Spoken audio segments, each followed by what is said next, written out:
Eritu ano to obunaru fata aniro anna fatadam. Eritu ano to obunaru fata aniro anna fatadam. One hot Wabaku afternoon, I was sitting with Jebri in the office, trying to learn the difference between ete and ete. One was mosquito, one was grass, but to my ear they sounded exactly the same. Thankfully, grass here doesn't sting, so that's about the only way I can still tell them apart. But then someone knocked on the office door, interrupting us, and I quickly saw the reason. Augusta was holding her hand wrapped in leaves, and her arm was covered in dried blood. She lifted up the leaf to reveal a gnarly wound. She had been chopped across all 4 of her knuckles, and her fingers were nearly severed. Just some skin seemed to be holding her pinky finger on. The bones were cut clean through. By then I had done this enough to know to be calm. Instead of running, I walked back to my house, and I said, Moni iri yaremenmi, follow me. I grabbed the first aid kit with the bandages, amoxicillin, gloves, clean, cover, antibiotics. Tried and true, just follow the plan. But then she lifted the leaf again off of her hand.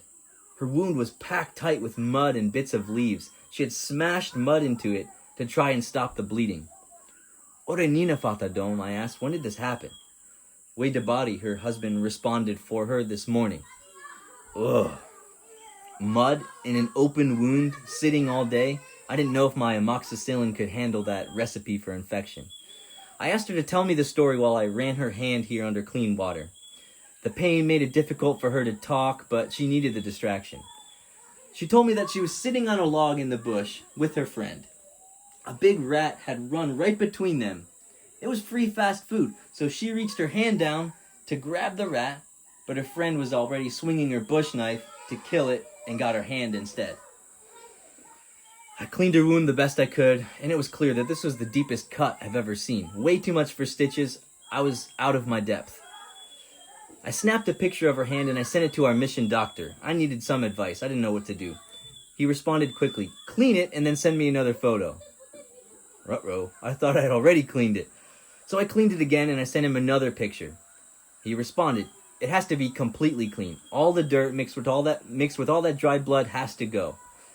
So I tried again, sent another photo. Not yet, he replied again. And then he said, find a brush and scrub it out. If you don't, it'll certainly get infected. So then I called him on the phone. Hey doc, this lady's in a ton of pain. How am I supposed to scrub her open wound? He replied with some bad news. Just give her an injection to numb it, wait a few minutes, and then scrub it well. If you don't, he told me, this will quickly become gangrenous, and she'll likely die. You remember how to give an injection, right? He asked me. Of course, I said. I did not. I hung up the phone and just tried to breathe. Cause this woman extreme pain or she dies. Those seemed to be my options. And I was not born to be a doctor. This doctorhood was thrust upon me. The doctor says it's not clean enough yet, I told them. She and her husband Simit were sitting here in our front porch and they both looked displeased. But it's all right, I said. I'll make your hand go to sleep and it won't hurt while I clean it, I told them. And now I had to follow through. So I went inside and I found a bottle of morphine. I got on YouTube and I looked up how to give an injection again. Back of the hand, right in the middle, above the nerves, wait 10 minutes. I mustered my courage and went back out to the porch. There was already a little pool of blood here forming under her hand. She was pretty pale, too. I acted calm and confident, but my head started spinning. I pressed on the back of Augusta's hand with my finger to try to find a good spot for the injection, but her hand was just mangled with curled skin and bones and tendons out of place. So I pushed the needle into her hand, but it wouldn't break the skin.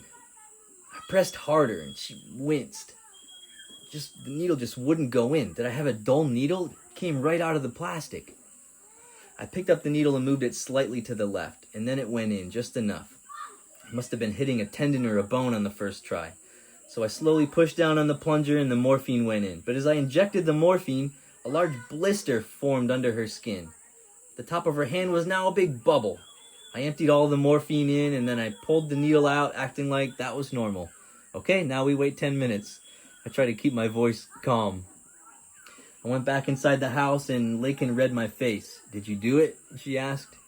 "I think so," I replied. "We'll wait and see." 10 minutes later, Augusta was talking and seemed calm again. The feeling in her hand was completely gone. It worked. And creating a bubble, for those who don't know, is just bad injection technique. You're supposed to gently slide the needle back out as you push the plunger down, so the medicine doesn't just pool in one place. That spreads the medicine out. Whoops, YouTube failed me. But the morphine worked anyway. I grabbed a new brush and scrubbed gently into her wound until I got it clean. I sent another picture to the doctor. "Almost there," was his reply. And then one last time, I scrubbed hard into her hand until blood started pouring from her hand, dripping fast into my sink. I stopped and quickly put pressure on it. "Hold this on here," I told her husband. And then my vision went blurry. Tunnel vision. I only had seconds. So I stumbled up the stairs. Quickly, I went inside the house. I didn't want him to see me pass out. I laid on the floor right there in our house, and my vision went black. But I still felt queasy, so I don't think I passed all the way out. I sat back up, and I went back out to the porch, refusing Lakin's offer to take over. My own face now was pale and sweaty, too. I felt so awful that I had to do all this to this poor lady. But if Taylor Swift can do it with a broken heart, so can I. Augusta's hand stopped bleeding, put antibiotic cream on it, bandaged it well, wrapped her up. When she was all wrapped up, they both left my porch and they were both happy to go. I slumped down with my phone, still queasy, to read the doctor's newest email. I had to keep changing the bandage every day, he told me. And if she leaves the village, he said, she'll probably get gangrene quickly and she'll probably die. So then I ran after her to relay that fun bit of news. Augusta and Sumit were already on the trail, leaving the village. But they listened and came back, though reluctantly. Thankfully, the next day, we would finally catch a break.